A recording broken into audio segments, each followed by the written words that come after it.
Hello everyone. Welcome to another lesson, actually a new lesson in a new series of my classes on verbling. For those of you who don't know me, my name is Jon-Eric.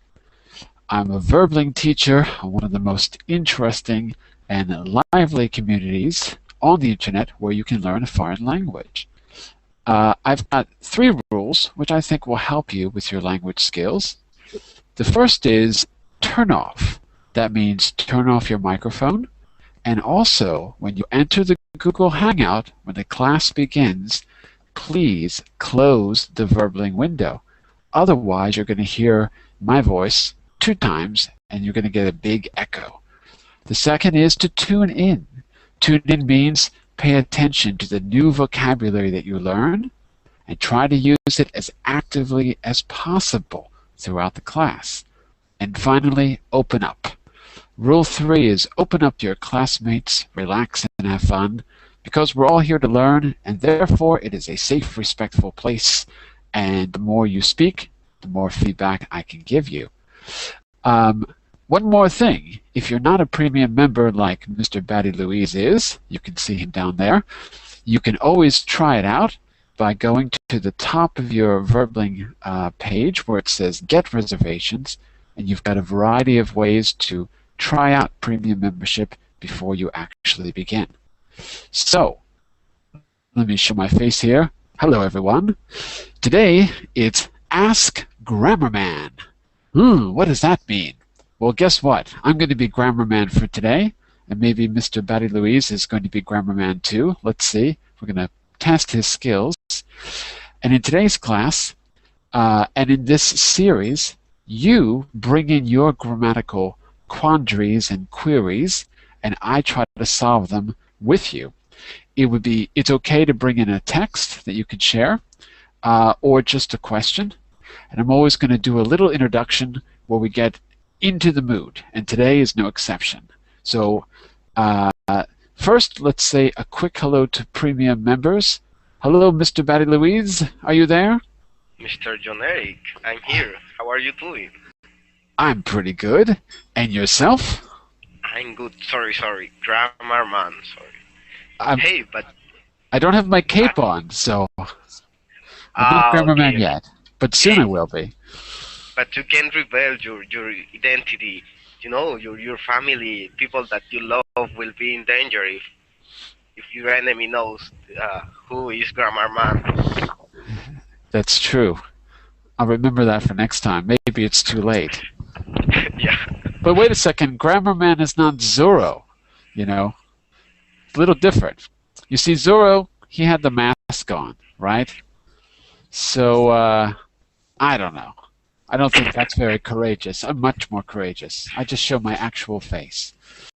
Oh, I see. I'm braver than he is. And by the way, did you bring a grammatical quandary, problem, query, or insolvable conundrum today, Mr. Batty Louise? Because if not, I have one for you. Well, I have some question, but okay, bring it on. Bring it on. All right. Let's say a quick hello to Mr. Enrique Diaz before we bring it on. Hello, Enrique. Hi, Jon. I know Thank you for asking. How are you today? I'm excellent. I know you have some questions because you've already sent me a message. I don't know if you're going to be bringing in those. Yes. The reason I created this series was because of you were asking me about you had 2 different questions, and I thought, you know what? Why don't we just make a whole series of these, and we can try to pick one each class and work on it. So, if you want, for that. no problem. So if you want, you can even copy and paste the text that you sent to me a while back, if you remember it, and we can look at it together. I'm going to do a little introduction first, and so think about it. Or if you've got something else, you can share that with me as well.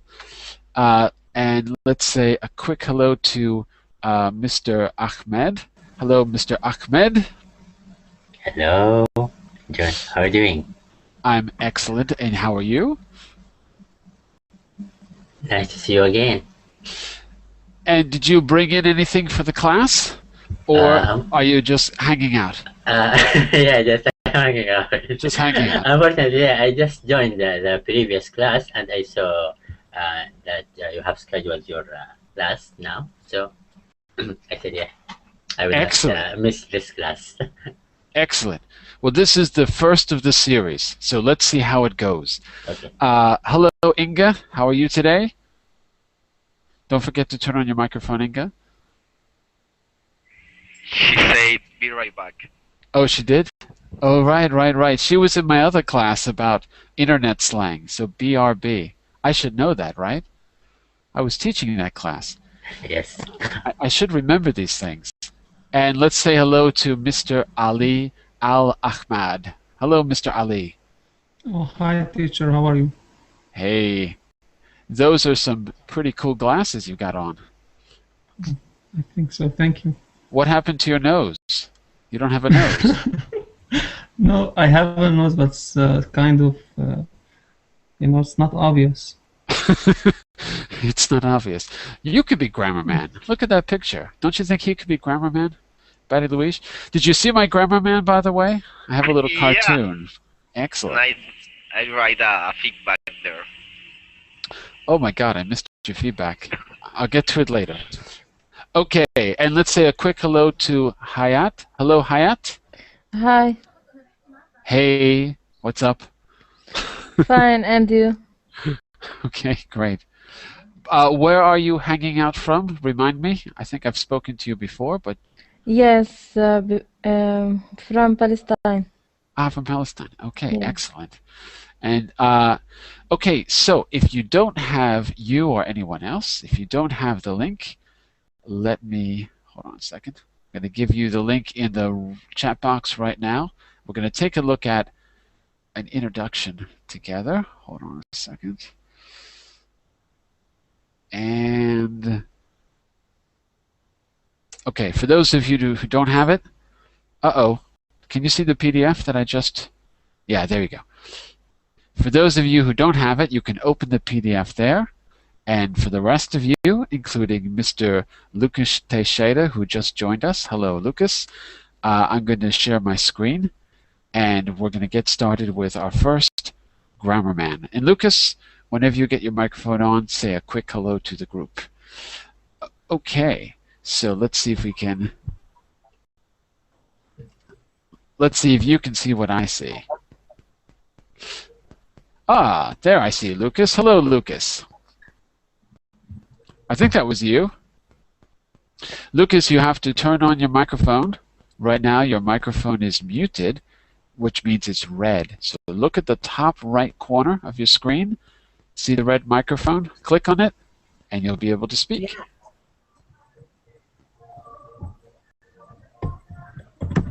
So, Lucas, where are you hanging out from today?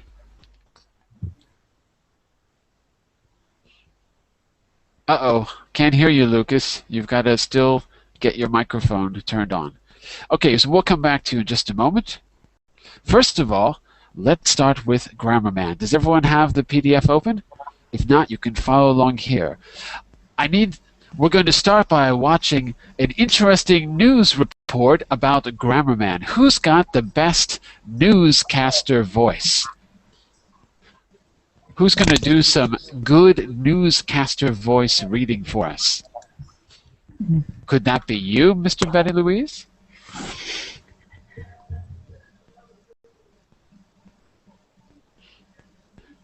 Buddy.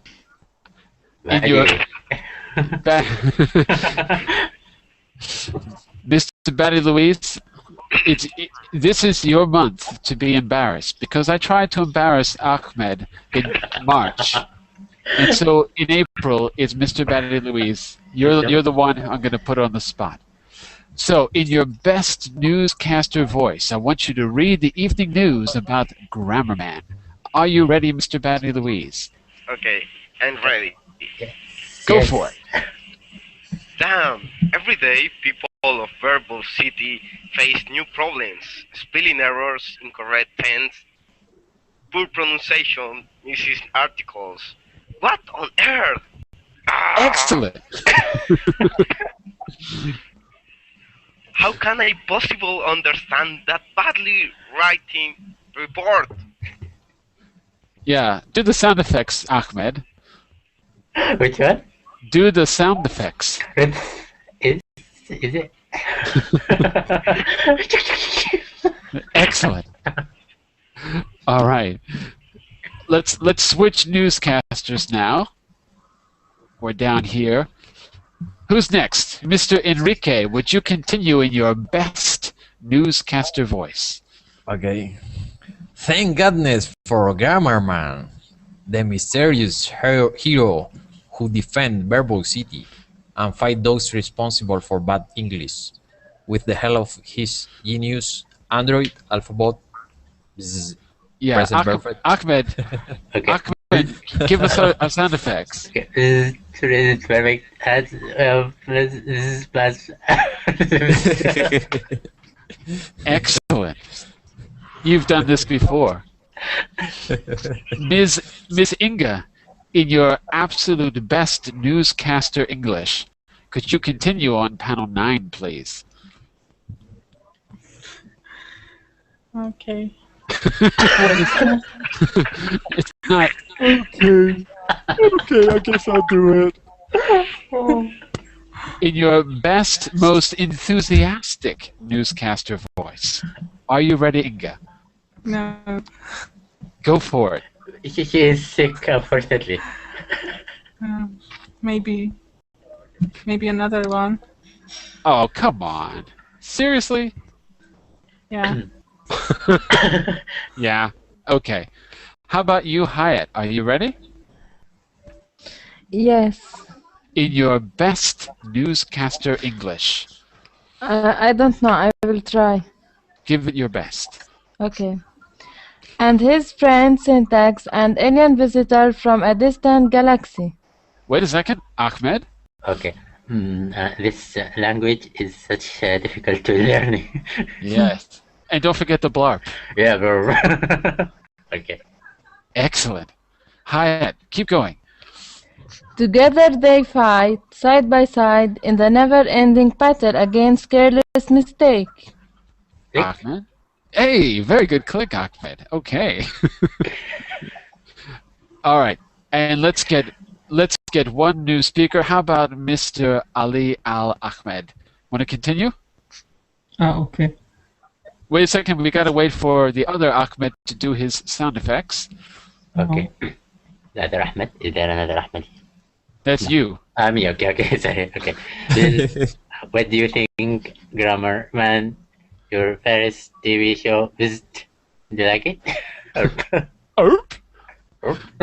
Exactly. It's an ARP. Okay. Ali, continue. Yes. Haha, very impressive. Alpha bot, and it also teaches us an important bad grammar never takes a holiday. Bad Sound grammar effects. never takes a holiday. This is what? This is how you're. Yes. Ali, finish us off. Last one.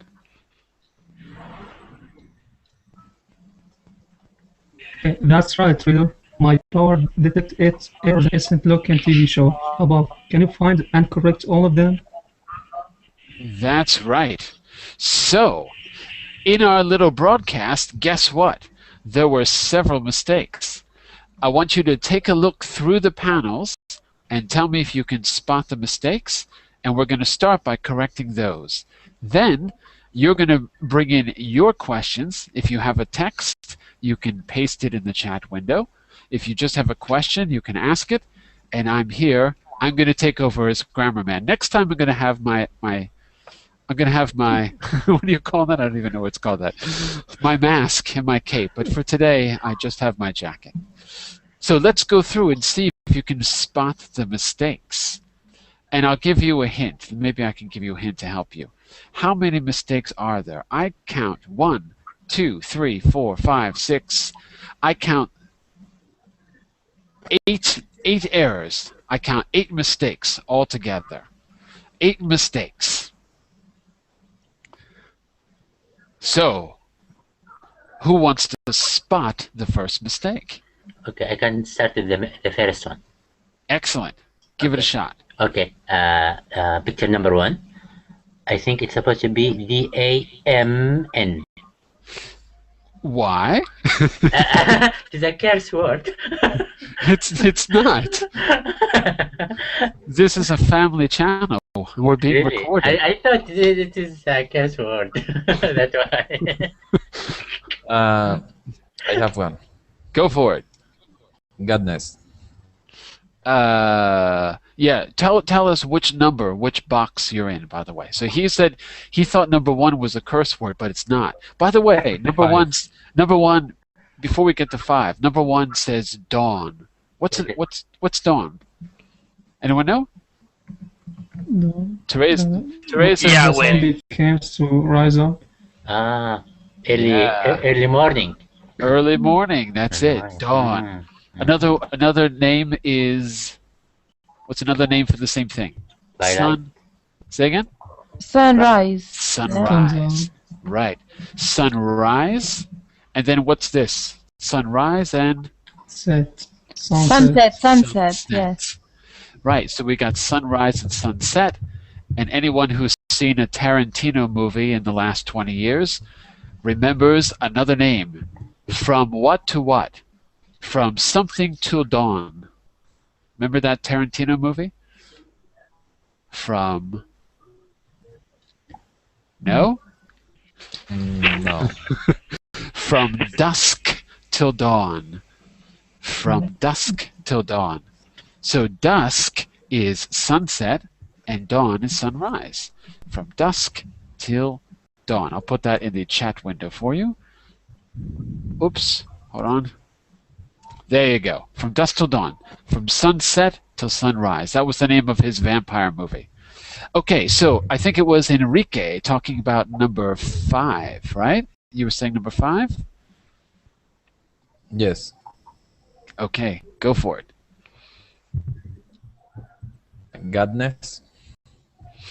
So in number 5 we have thanks goodness for Grammarman, right? Thanks goodness for Grammarman. That's definitely wrong. Maybe thanks a lot. Could be thanks a lot. Okay. Hold on Yeah, a second. good. Okay, so look, let me put the error there so you can see it. Thanks. My idea was that thanks should be thank, and your idea is also fine too. You said it should be thanks a lot. Hold on a second. It could be thanks a lot.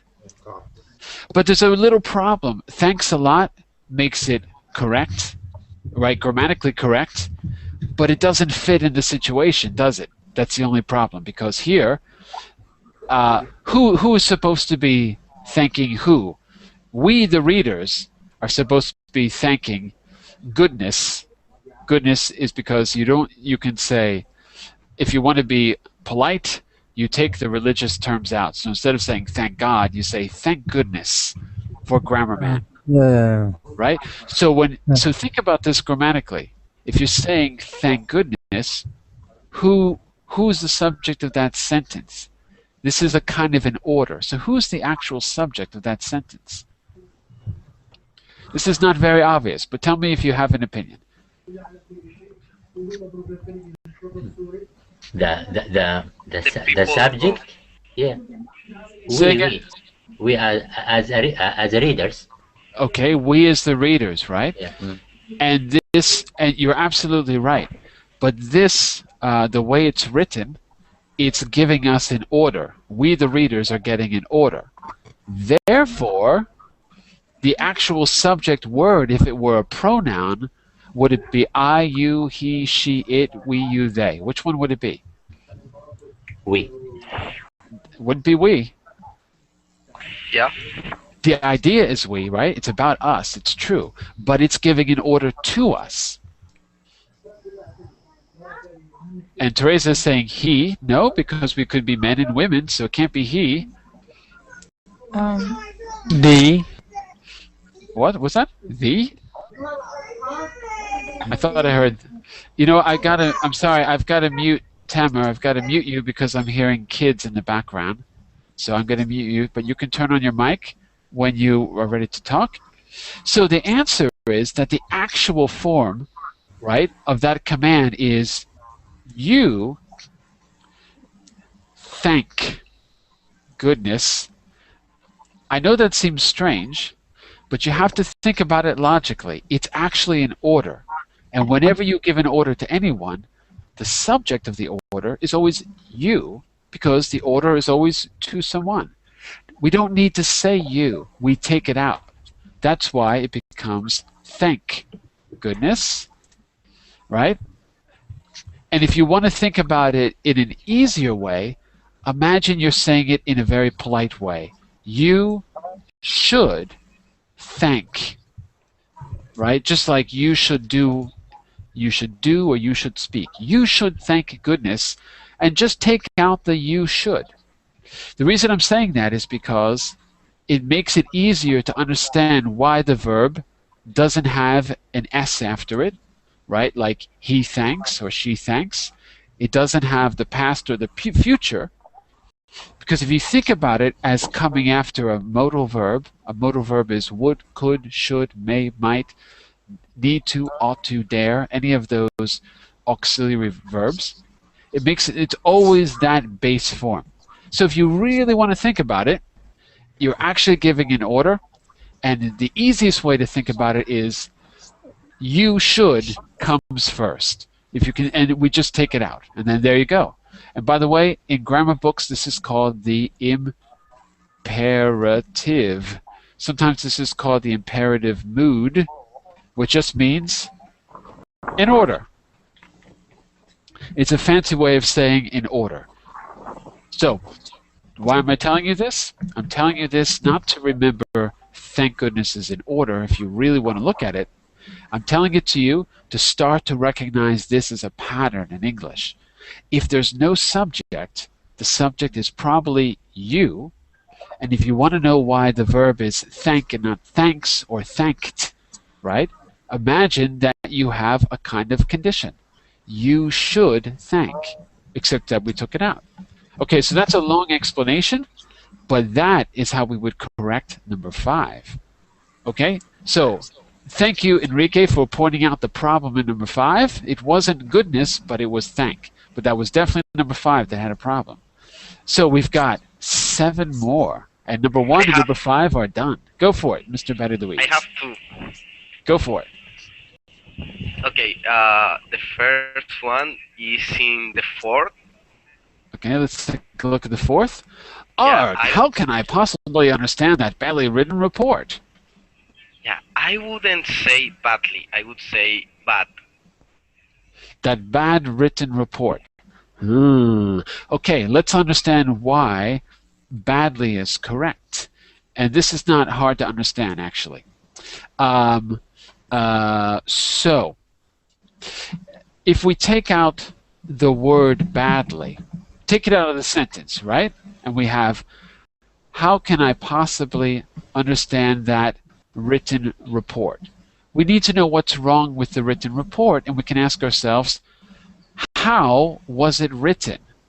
Whenever we answer the question, how, we have an adverb. That's one of the tricks. So when you've got a how, asking how something was done, you're going to use an adverb, and an adverb describes an action. So how was it written? It was written badly. And the ending ly is the most common the most common ending for an adverb. So it's really, see if you can ask a how question, and that's a shortcut to finding out whether it's an adverb or an adjective. So To answer your question, Mr. Okay, I Badi have Luis. another. Okay, but just let's be clear. Bad is an adjective. Badly is an adverb. And here, we're describing the way it was written because we're answering the question, how? Does that make sense? Yeah. Is that more or less clear? Excellent. By the way, number 4 still has a mistake in it. So you're right, there's a mistake there, but it's not badly. Can you spot the mistake? The possibly.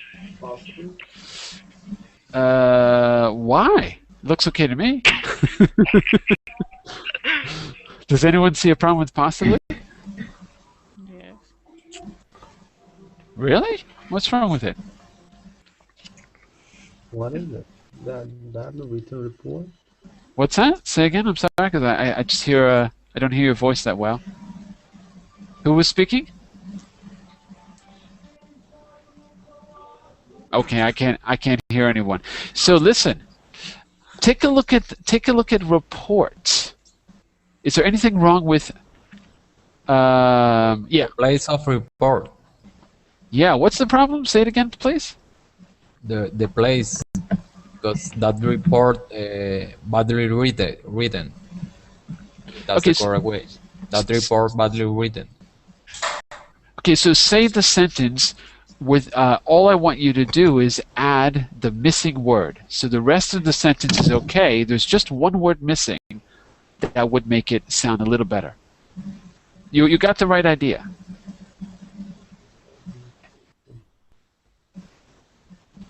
Or let me put it this way. Is there one particular word that we could substitute to make it sound a little bit better? Reports.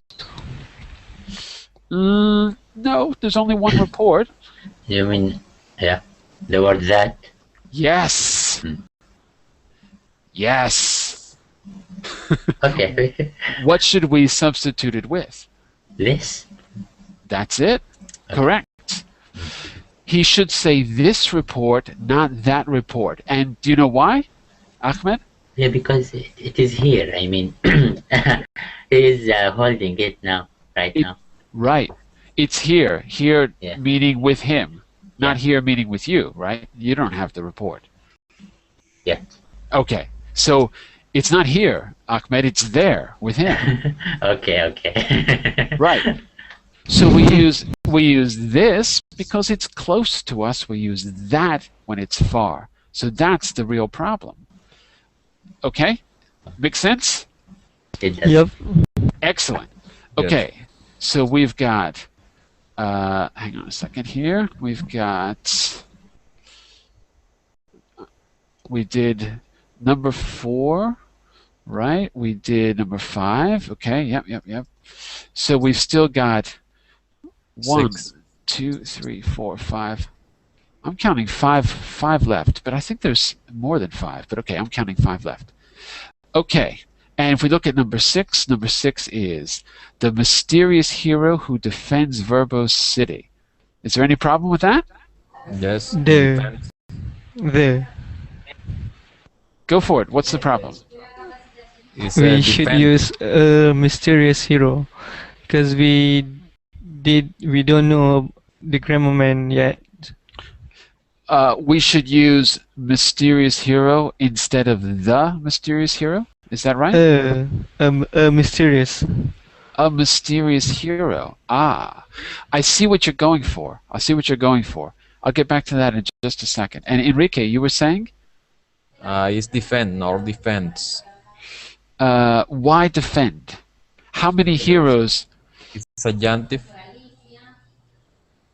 How many heroes do we have? No, one. 1, right? So, and is that one hero you? It's not you, right? No, it's He. It's he, right? Yes. And But he, it's adjunctive, no? but it's what? I'm sorry? It's adjunctive. Subjunctive. Oh, I see what you mean. It's subjunctive. That's interesting. Here's it would only be. Does everyone know what subjunctive means? By the way, Does everyone know what that means? That's a fancy word. If you speak a Latin language like Spanish or Portuguese or French, right, that's used a lot. In English, it's not used very much. So, subjunctive is usually how we change the verb, the form of the verb, after we have that. That's when we see a subjunctive. Or if we have an impersonal construction, like it is important, and okay, you've got a that there as well. It is important that. So generally, when there's a that, we can change the verb form to be subjunctive. Just so you know, by the way, the subjunctive is very confusing for native speakers. Most native speakers don't use it. They don't even know what it is. But let me explain. When you have that, you're going to explain something that is a description or that may not really have happened, right? You may be imagining it, or you're going to describe something that might happen. So it's not real. So the subjunctive is this temporary idea. I don't want to say temporary idea. I'm thinking of the meaning in Latin. Description. Yeah, it's a description. I was just trying to think of the Latin root, which is, if you say the word in Latin where it comes from, sub or conjunctives, C-O-N, meaning with, junk, meaning to join. So it's something that joins. It's something which joins something else. It's, in other words, a little piece of reality that we're using to join to something that will happen or might happen. So I mean temporary in that sense. Anyway, that's just theory, it doesn't matter. The important thing is, what's the form? If you say it's important that, and let's say you want to say, for example, I think students should all come to class on time, right? So if I want to use the subjunctive, I would say, I would use a form which is like the root or the base of the verb. Let me show you. So it is important that, let's say, I'm going to say he, in this case, he be on time. There we go. That's a good example. It is important that he be on time. That is a subjunctive. Otherwise, we would say it is important that he is on time, and that technically is not correct. Of course, everyone says it, so you can say it too. But technically, it's not correct, because when you have an impersonal clause, it is important. It's not really about you or me, it's about a generality.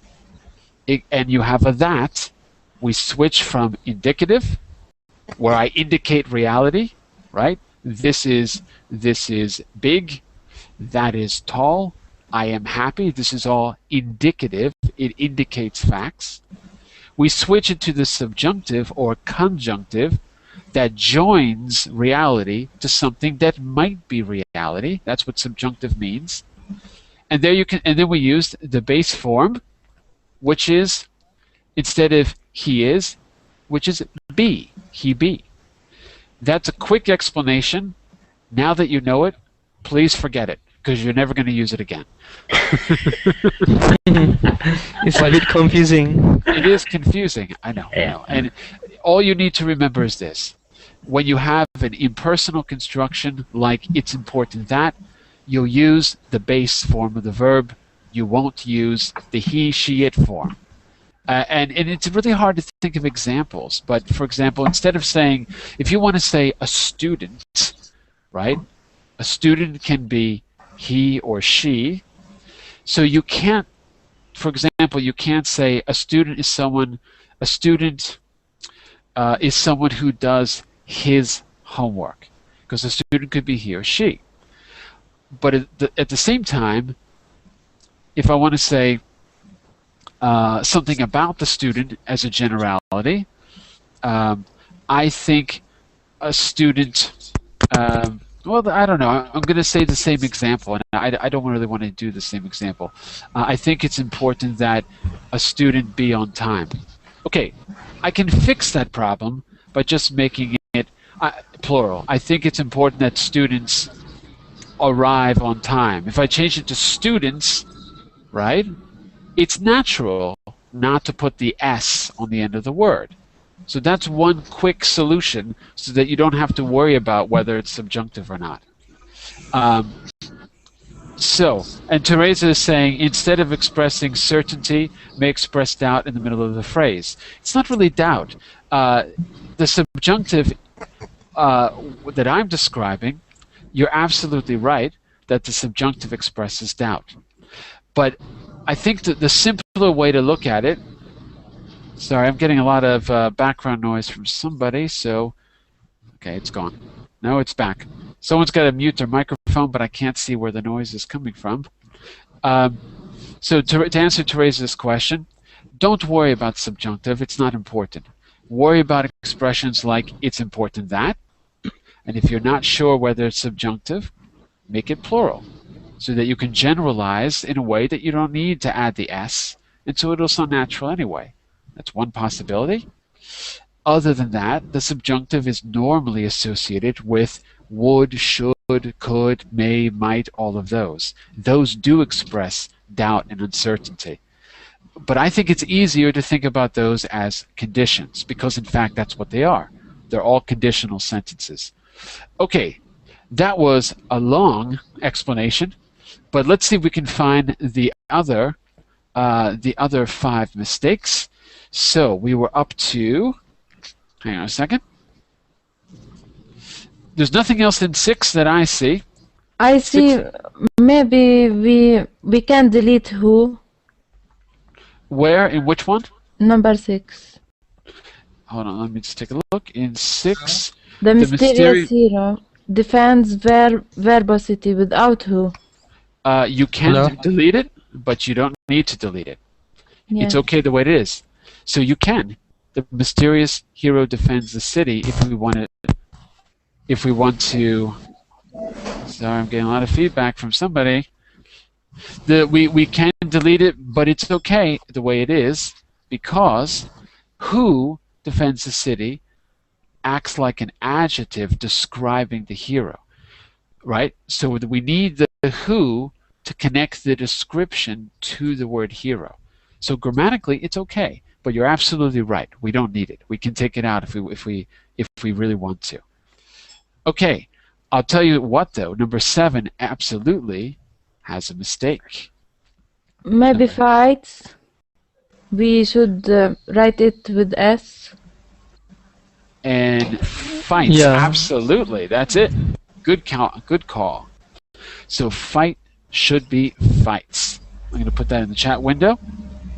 Okay, so that's number 7. Hold on a second. Oops. Okay, number 7 we got. What about number 8? What about number 8? And with the help of his genius android. Nothing wrong with it. I think you're mistaken. There is something wrong with it.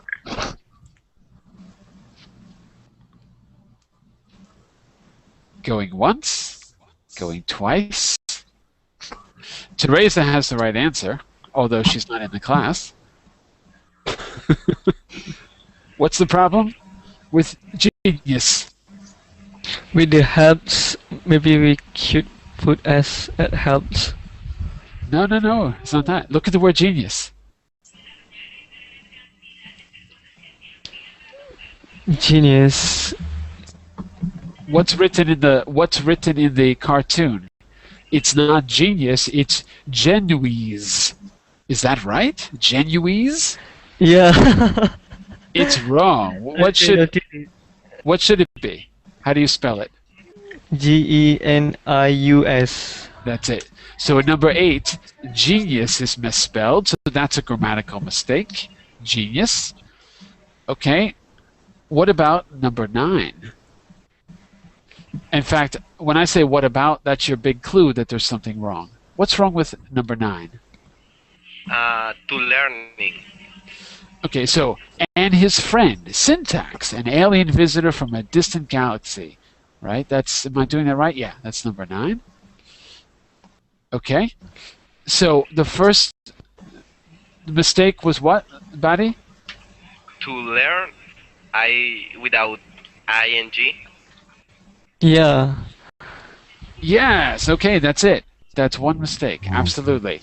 So learning should be learn, because you can't put a to in front of an ing, right? If you're using it as a verb, it's not possible to say to learning. You can only put a to in front of an ing if it's not a verb. Okay, so that's one mistake. That's one mistake. And what else? Is such. This language is such difficult to learn, right? What should it be? Is very. Very difficult to learn? Yeah, that's one possibility. Absolutely. Such a difficult language to learn. Or we got another possibility. Or we can cancel the such. Yeah, but what could we replace such with besides very? Because very is changing the meaning a little bit. So, that's it. So number 9 is, this language is so difficult to learn. So difficult to learn. So such and so get confused all the time. So that's a good one. Okay, and finally, we're up to panel number 10, which is, together they fight side by side in the never-ending battle against careless mistake. Mistake. Yeah, what about it? We have to put S at the back. Mistakes. That's it. Mistake should be plural. Yeah. Right? It should be plural. So the problem here with English is that you have the letter S could mean at least 3 things. It can mean that something is, if it's a noun, it's plural. What do you think, Grammarman? What's that? Question? Ahmed, was that you? By mistake. Oh, okay. I was reading, but I forgot to mute my microphone. Sorry. Oh, I thought you were sharing. Ahmed. No, sorry. So here's a quick way to think about the S in English. It can express, I guess, three different things. I'm gonna have to mute you because I'm getting some weird microphone noise from you. But when you get it fixed, you can turn it on. So the S can be plural. The S can be show possession, like Jon-Eric's class. That would show possession. Also, the S can show an abbreviation, right? So you can say, it's been, meaning it has. It's mine, meaning it is. Or let's go, meaning let us. So you've got 3 different functions of S, and the last one has at least, I guess not at least, it's got 3 different possible abbreviations. 3 different uses, and the last one has 3 different abbreviations. So, as far as I can think, yeah, that's about all we can do with the S. So if you can remember those 3 possibilities, it'll help you out in the future. Again, this stuff is not to memorize. It's just to be aware of it and start to look for the pattern when you're reading, when you're speaking, or whatever. Just start to look for the patterns. We missed one. There's one left. Go back to the very, very beginning. Not dawn, but after dawn. What about in the never? Which panel? Which box? Sorry? Number 10. Number 10?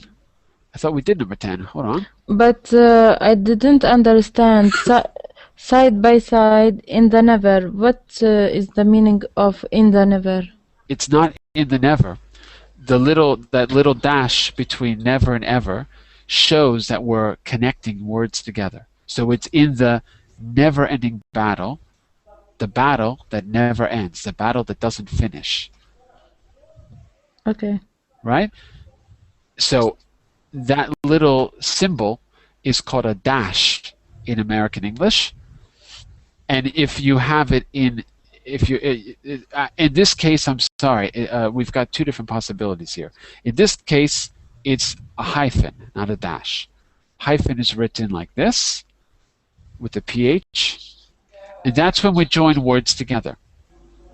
It's called a dash if we are putting an idea into a sentence that doesn't really belong there. I just wanted to say, oh, and I hope you'll excuse me, that I like the way you do things. I hope you'll excuse me if it's an interjection. We put it in there and it's got no real place in the sentence. We can offset it. Offset means to put something on either side of it. We offset it with a dash. So this is offset. Again, these fancy grammatical terms, they're not really that important. I just mentioned them to you because you might see them in a dictionary or whatever. So to offset means to enclose a sentence or a phrase or an expression in something. We can offset with commas, enclose it in commas. We can offset with parentheses, enclose it with parentheses, or offset it with dashes. Okay? But anyway, here, it's not a dash, it's a hyphen because the two words are being connected together. Okay, All right. Let's go back to the beginning. Look at panel 2. We missed one in panel 2. Can anyone pick it up? Anyone catch it? Every day, people of Verbo City face new problems. Battles. We should put as battles. Every day. What about every day? Just one word, not two. Yeah, I think, there is no space. Okay. Maybe. Why? Maybe. Everyday people. Maybe. Anything else? People in Verbo City. Everyday people of Verbo City. Of is okay. We say of if we want to show possession. The people belong to Verbo City. So of is okay. It's one way to show possession. People of Verbo City. I'll give you a hint here. I think we're missing a word. We're missing a word. Every day can be separate because every day of the Verbo City. Are facing, yes or no? Maybe. Say again, please. Maybe it is are facing people. Are facing? Forget it now. Yeah, I think we should put the people of the Verbo City. Okay. So you're saying put in a the, correct? Yeah. Where does the go? People of the Verbo City. Almost. You're right. We're missing a the. Say again, Bani? The people. Exactly. That's it. Exactly. It should be this. There's a missing article. It should say the people of Verbeling City. Because, why? If I say every day, people of Verbo City face new problems, it's like saying you, like people of Verbo City, listen to me. It's like I'm addressing them if I don't put the. So the article the shows that we're talking about people, and thus shows that it's specifically those people. Right? We all know that Verbo City has people. The shows it's specifically those people. So if you take it out, it may sound like we're addressing them, like you people, or people of Verbo City. And that's it. I think we got all of the mistakes. I think so. For some reason, I thought there were 8, but I'm only counting 1, 2, 3, 4, 5, 6, 7. I'm only counting 7. So I thought there were 8, but I've only got 7, but I can't find any others. Did we get them all? Did anyone see anything else? What about in the 7?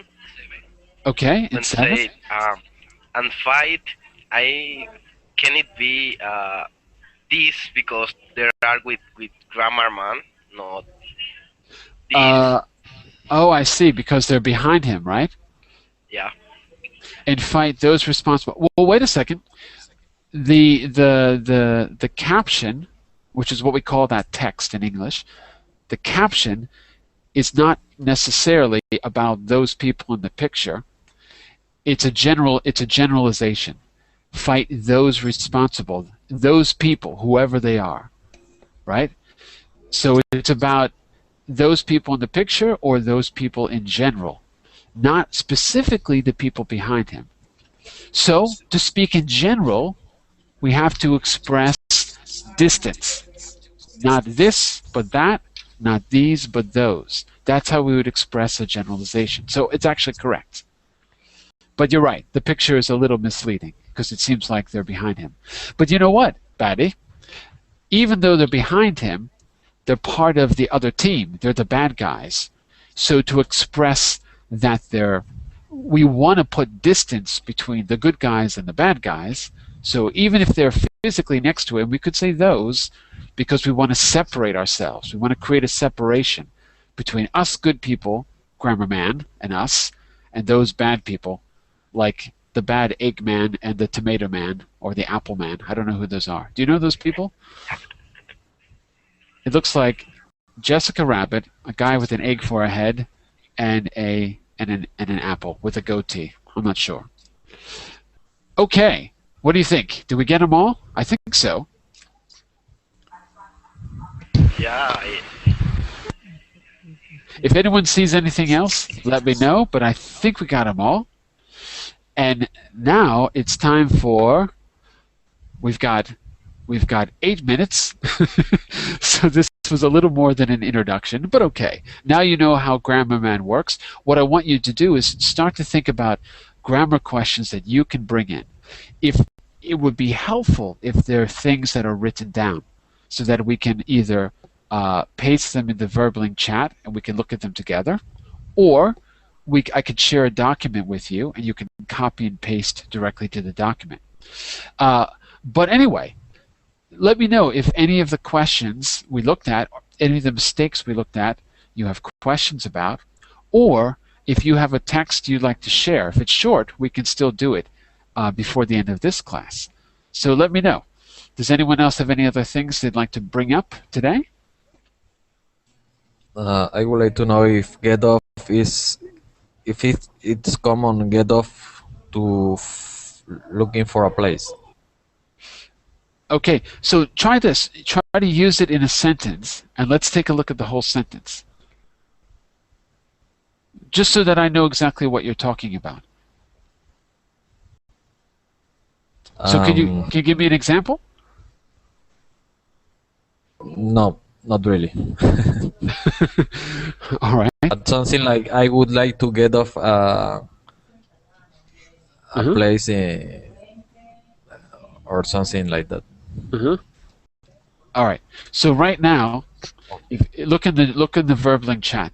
I would like to get off. So there's 2 ways to use this. Enrique, I think what you're thinking about is that you know in English already that the word get means everything. It's one of the problems. Get means everything. So you're right that when we add a word like off, the meaning changes, and it gets a little difficult to know those new meanings. So let me first explain that is what we call a phrasal verb. A phrasal verb is usually a simple verb. When I say simple, what I mean is 1 syllable, and second point is that it's very frequent in the language. So a simple verb, I'll be with you in just a second, Hyatt. A simple verb and a preposition. Preposition. And a preposition is a word like in, at, on, off, up, down, about, over, through. All of those words that connect the verb to whatever we're talking about in the sentence, the verb to the object. Like if I can't just say I go, I have to say where I go or how I go. Right? So if I say I go school, we don't know how that's being done. So the word to connects go to school. So that's the function of a preposition, to connect the verb, to connect the action to something in reality. When you connect a preposition to a verb and there's a new meaning, we call that a phrasal verb, a phrase in the sense of it's an expression, usually a metaphor.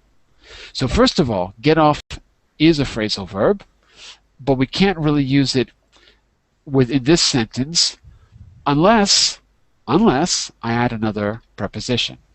I would like to get off at the next stop. Now it's perfect. Can you see that, Enrique? Do you see the difference? So if you say get off at, I guess if you want to be really technical, get off at is not really a phrasal verb. Not exactly, because it's quite literally getting out of a bus or a train or a taxi, right? To get off. But okay, it's you know, it's close No, enough. but I know get off. I get off in this contest on the bus or of the bus. I know, but to find a place, I don't know. I can't think of another way to use it with place except to get off at a certain place. I can't think of another way. Okay. So, but we can look at phrasal verbs later. The best thing is to bring in ones that you're not sure about, or bring in a text that you've written that you want to correct. That's easy, and we can focus on phrasal verbs, because if we don't look at them in context, they're not going to make sense. Hayat, you had a question as well? Yes, we say at weekend or for weekend or in weekend. If you're American, you say on the weekend. If you're British, you say at the weekend. And if it's plural, on weekends in American English, at weekends in British English. And that's it. For weekend. Nope. No? I don't think so. If you can think of a sentence, let me know. But I can't think of an example of that. What are you doing? No, what are you doing for the weekend? I can't think. That doesn't sound right. What are you doing for dinner, for example? That means, do you have plans? But if I were going to talk about the weekend, would I say, what are you doing for the weekend? It doesn't really sound right. I can't think of a context for it. So I think you would be safer first deciding whether you're using American or British English. And if you're using American English, on the weekend, British English at the weekend. And there's something else we can talk about with prepositions in the future. Once you understand how the prepositions work with space, like the difference between in, at, and on in space, guess what? The same prepositions can be used with time in the very same way. For example, I'm going to be at the corner. There's the street corner, comes to an intersection, and the specific point is at. If you talk about time, you would also use at for something specific, like I'm going to do it at 12:15. Not 12, but at 12:15. It's a specific point. So one thing that will help with prepositions is know them with space, because you can see space. It's very easy to understand. And you'll notice that time uses almost the same meanings. So it's a way to simplify things a little bit. On the weekend makes sense in that sense, for us at least in American English, because it's always on a day. Because we picture a calendar, and each little square in the grid of a calendar is like a space that you could put... What happened? Can you hear me? Hello, hello? Yes. Oh, okay. I can hear. Okay, I thought I got kicked out of the chat, but it's okay. I thought they kicked me out. But I would like to say one of the teacher, I forget his name. Doesn't matter who. What did he say? Yes, he said We can't use at weekend or in weekend. We just use on weekend or for weekend. No, that's not true. That's absolutely not true. We use on the weekend for American English, at the weekend for British English. And if you can come up with an example of for the weekend, maybe there's a context where we can use it. I just can't think of anything off the top of my head. And we don't ever say, I mean, in the weekend. What are you doing? No, he said in the weekend we can't use it, but That's true. He said also we can't use at the weekend, just on weekend or for weekend. Yeah. Also remember, it's the weekend, on the weekend, or at the weekend. We need to put the in there. Unless it's plural, we need to put the. So listen, everyone. I know that there's other classes coming up, so if you want to go, you can go. I'm going to run this Grammarman series. I think it's twice a week. So bring your questions, especially if it's something you've written, because it would be great for us all to look at it. We can share the text and whatever.